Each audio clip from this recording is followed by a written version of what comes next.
We open up the discussions. I think that your comment about the wide open horizons of opportunity in green technology and clean technology for small startups and companies and so forth that are not necessarily based in Silicon Valley, I think that's a point well taken. And I was asking myself as I heard you, why is that?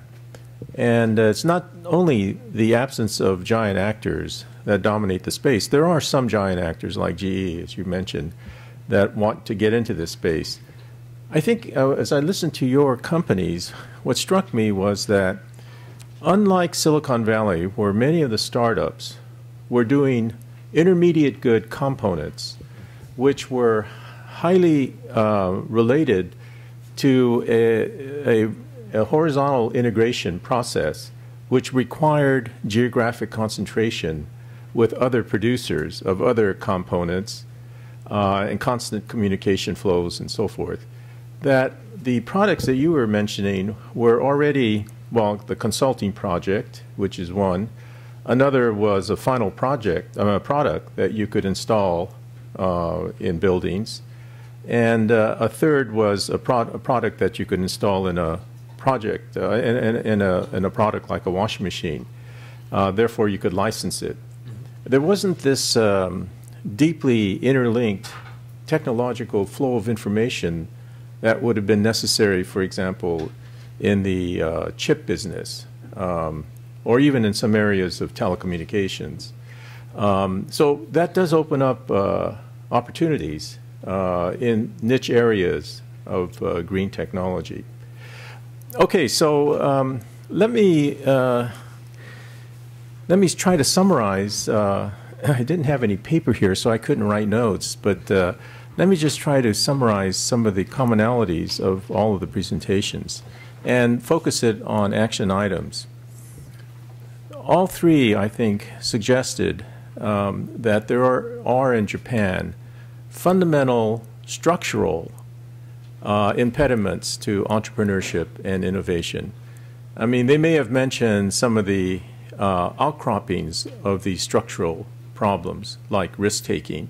But the risk-taking is anchored in an institutional structure, and that structure is, for example, very large, vertically integrated corporations which have lifetime employment, low rates of mobility, which are slow in decision-making simply because of the size and scale of the corporations, the committee structure of decision-making. Those things are not going to change overnight in the institutional structure of Japan. So let's set those aside. The question is whether actors in the non-giant corporation field of Japan, like small and medium industries, I think all of you have mentioned that one way or another. Emiko, you mentioned even the subcontractors and sub-subcontractors of Japanese corporations which have left them behind when they've gone overseas. Is this a fertile space to explore possibilities of cross-licensing, of joint ventures, of investments, cross-investments? And how, if so, what are the best areas to focus on, and how do we approach them? How do we identify them? How do we communicate with them? That's one important question. I'd love to have any input from Japanese here in the audience as well. Onodera-san, I'm going to ask you that question, actually. So that's one area. The other suggestion was forum for exchange of views, for networking. I've talked to my colleagues in the Stanford Business School about the possibility of organizing seminars, one type of seminar for executives that can become more aware of opportunities available in Silicon Valley in the United States. Another type of seminar might be for young entrepreneurs who come. I think the best seminar, if you want to call it that, for Japanese entrepreneurs, young ones, is if they come to get their MA in the engineering schools in California or the business schools, and they stay on and help to start or work in a startup and have that entrepreneurial experience in the United States, where they're unencumbered by the institutional constraints that they would experience in Japan. So maybe that's another avenue of exploration for U.S.-Japan relations. Okay, so any questions from the floor? Any comments from our panelists? Well, what I would say to what you were saying about, I think on the U.S. side, there are, I look at these things as, connecting the cable, like as extension cords. I think on the U.S. side, we've got one side of the cable there, and what we need to do is figure out where the other side is in Japan. For example, the national labs. We've got trade associations, all of which have models that are vetted, which they've built over time. And I think it was said earlier today, we don't want to recreate the wheel. If we could figure out a way to plug that in to the Japanese side and be effective, let's make that happen. Now, how do we do that? I don't know. Maybe we talk about that. Okay, Emiko? I think there are ways to connect that cable.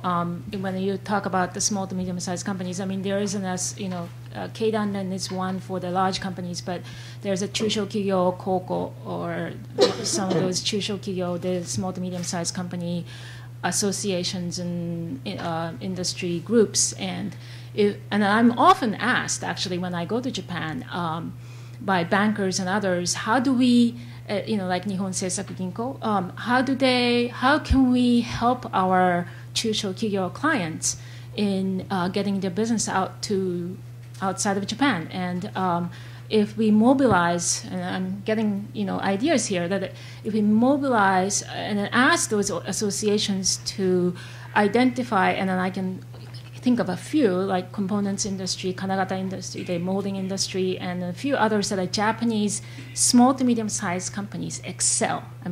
It's amazing some of those companies supply to, for the molding for the Apple, iPhones or whatever they are. And then there are pockets of those excellent companies in the small businesses. And if we identify them, and then some of them are already global, but they could be more global.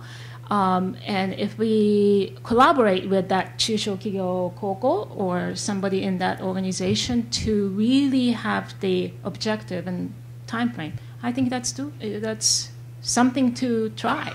Mm-hmm. I may be optimistic, but I think that in the past, what was lacking is a sense of urgency and a sense of need. And I think now, these people, if you went to them, they have a need.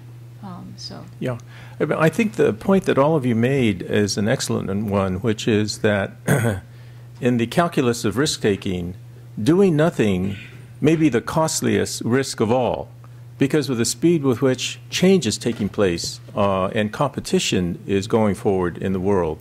Japanese corporations, if they think that they reduce the risk by doing nothing because the other options seem risky, may in fact be taking the most risky and most costly option by standing around and doing nothing. So I think it is important for the Japanese to have a sense of the fast pace of change and the dynamism that is springing up around the world, in Korea, in China, in India, in Singapore, in Israel. These entrepreneurs are galloping ahead.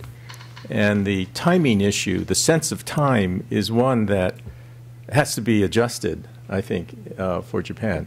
Wally, I'm curious, in your case, you must have had some relationship with small and medium companies in Japan.